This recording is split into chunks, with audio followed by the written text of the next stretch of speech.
Imagina que la línea entre nuestro mundo y el oscuro abismo no solo es delgada, sino que puede romperse con una sola llamada.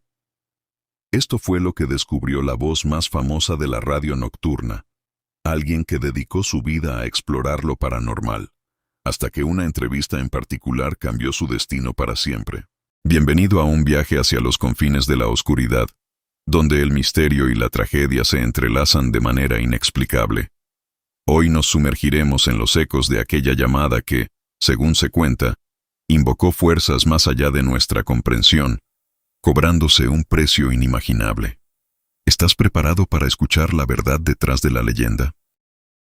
Para entender el impacto de la muerte de Juan Ramón Sáenz, primero hay que viajar en el tiempo a las noches de los años 90 y 2000 en México, en una época donde no existía el Internet de alta velocidad, las redes sociales ni los podcasts.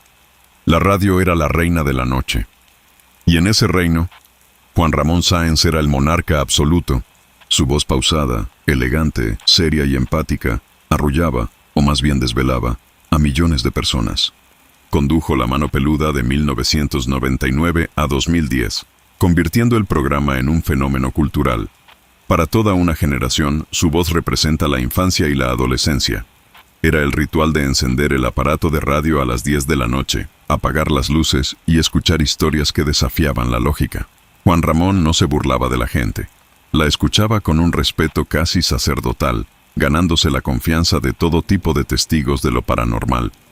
Sin embargo, ninguna de las miles de llamadas que recibió a lo largo de su carrera igualaría el impacto de lo que ocurrió en el año 2002. Esa noche, la línea telefónica enlazó a la cabina con un joven mexicano que residía en los Estados Unidos. Su nombre era Josué Velázquez. Desde los primeros segundos, la tensión en la llamada se volvió palpable. Josué no llamaba para contar que había visto un fantasma o que en su casa asustaban. Su voz reflejaba un terror genuino, el miedo de un hombre atrapado en un laberinto sin salida.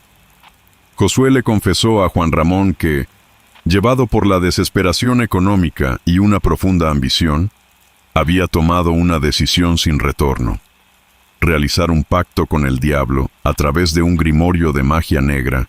A cambio de una riqueza inimaginable, Josué había entregado su alma, pero el precio inmediato fue mucho más terrible de lo que esperaba. El pacto requería sacrificios, y Josué confesó, entre sollozos, que la entidad le había exigido la vida de un ser querido para sellar el trato, apuntando implícitamente a la trágica y misteriosa muerte de su propia madre. Tras el éxito del ritual, el dinero comenzó a llegar a sus manos de formas inexplicables. Pero con el dinero llegó el verdadero infierno. Las entidades demoníacas no lo dejaban en paz ni un solo segundo. Josué relató que vivía acosado por seres grotescos que se materializaban en su habitación, que lo golpeaban físicamente dejando marcas en su cuerpo, y que lo atormentaban con ruidos ensordecedores y olores nauseabundos a azufre y descomposición. Estaba rodeado de lujos, pero vivía como un prisionero de la oscuridad, temiendo por su vida cada vez que intentaba dormir. Durante esa mítica transmisión, ocurrió un evento que congeló la sangre de los radioescuchas y del propio equipo técnico. Mientras Josué describía el acoso de los demonios, la llamada comenzó a sufrir extrañas interferencias. De fondo, empezaron a filtrarse ruidos incomprensibles, risas burlonas y un gruñido gutural que no provenía de la voz de Josué ni de los teléfonos de la cabina.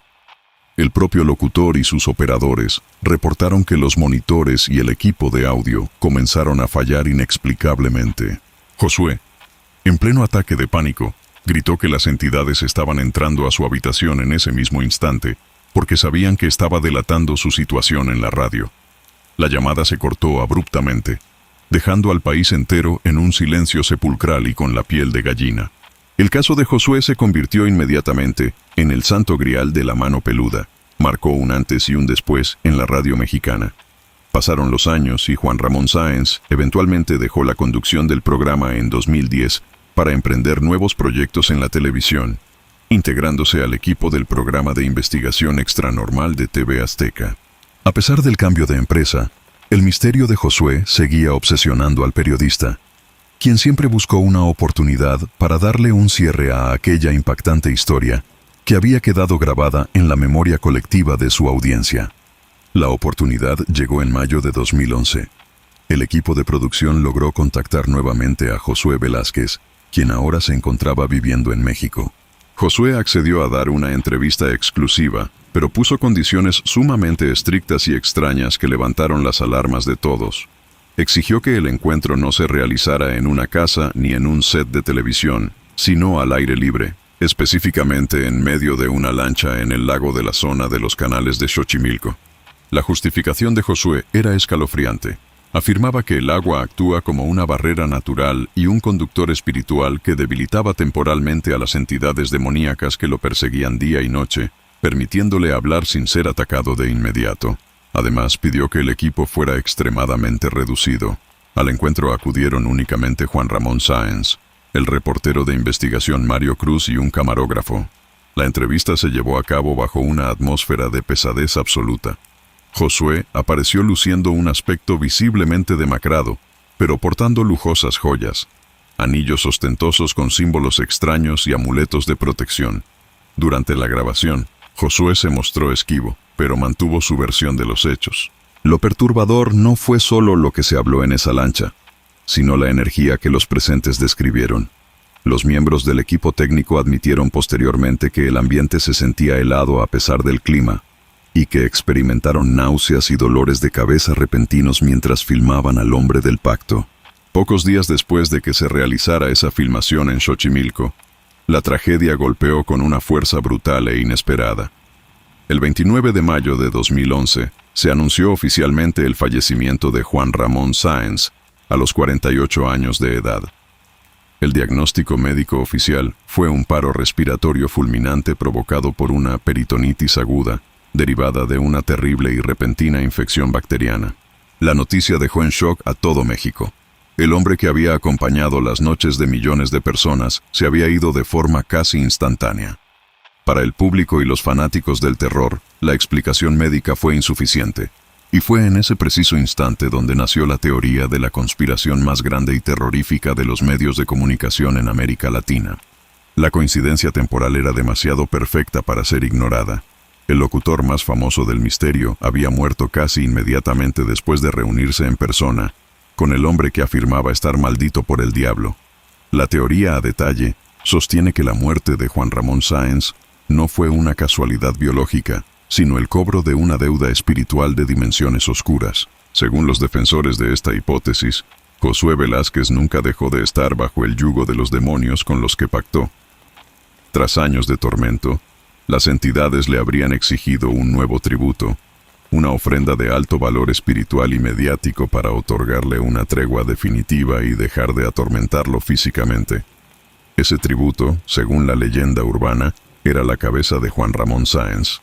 Quienes apoyan esta teoría argumentan que la exigencia de hacer la entrevista en el agua de Xochimilco no era para proteger al equipo, sino todo lo contrario. Era un ritual de entrega. Al atraer al locutor a un punto geográfico específico y cargado de energía como los canales antiguos, Josué supuestamente transfirió la carga o la maldición hacia el periodista.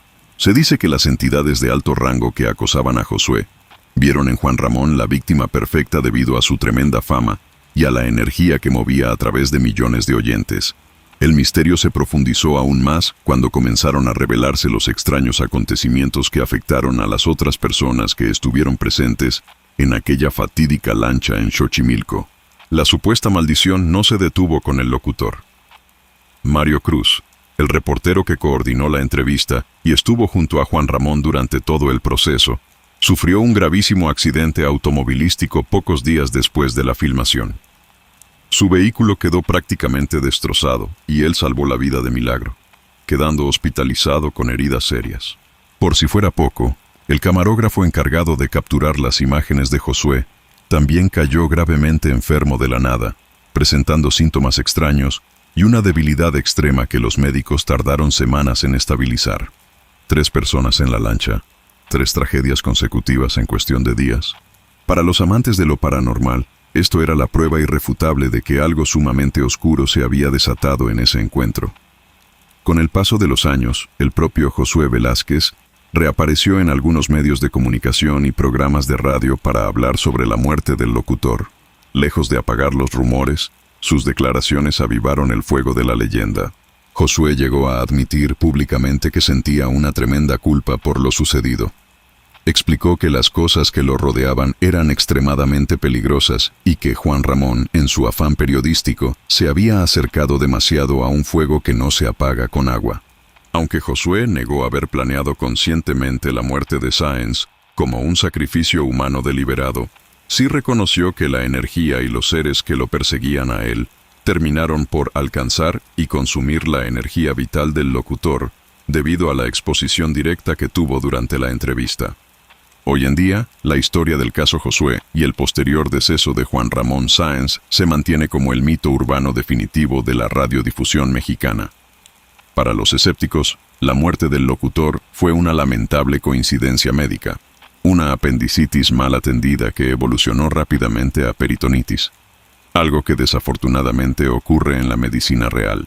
But para toda esa generación que creció escuchando su voz bajo las cobijas, la historia tiene un tinte mucho más oscuro.